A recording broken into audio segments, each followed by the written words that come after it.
So I think we've kind of passed a threshold, and it took longer than I think I really wanted it to when I stepped into the seat. We took on quite a bit in the first few years, and we created a lot of change. And I feel like we're finally getting to the point now where we're getting to do all the things we wanted to do in year one, honestly. And we've created so much momentum just within the last couple of years that there's this level of excitement and good pressure, rather than kind of the things of like, oh, we have so many problems that we need to address and fix and restructure. I'm trying to think of the issues that we had when we first started. And I say we because it definitely took a team to get us to where we're at today. That we overcame a lot of challenges, and I think we took on a lot right off the bat, because once again, we completely restructured. We were just coming out of COVID. We were building a new building, and we moved essentially half the company to a new location, two branches, our corporate office and Fresno Geoengineers and our Fresno Analytical. They all moved to new locations.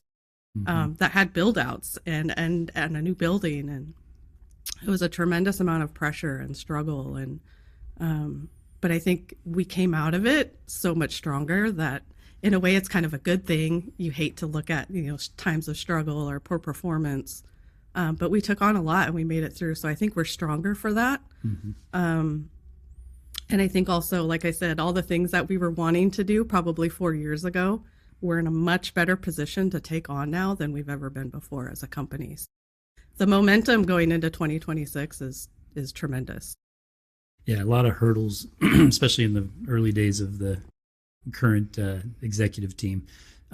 So, with that, what are the kind of you mentioned a lot of instances or challenges that were overcome, but there's a fundamental difference in how the company functions now, and some of the you mentioned taking a team. So what's really the biggest difference in your mind between when you stepped into this role 4 years ago and where we're at today?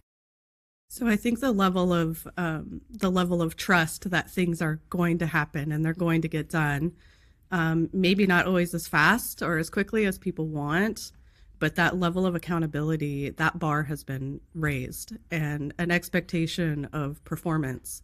That we're actually confident that when we set a goal and it's hard or it's tough, that we can actually do it, could get close to it even, but certainly can even surpass it. And I don't think we've ever had that level of confidence before as an organization.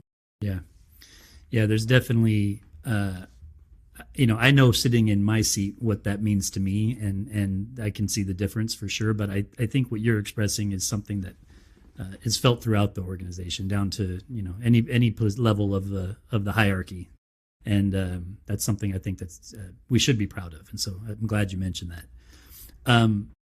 Talking about kind of where we were last year, maybe, and kind of what set us up for some things this year. So what are some of the efforts that were made that you think were really focused and targeted recently that are going to contribute to a positive result in 2026? So I think just what we're doing right here, right now, I would say probably since I've started with BSK 17 years ago, talking about sales and marketing and business development has always been on the table. And I feel like we're really in a position now to run with that. So even just having the ability to have a podcast, getting BSK's name out there, we have marketing, director and a team, and you put a lot of effort into seller doer training and some of that business development process and things together, so we can really go out and look for that growth that we've talked about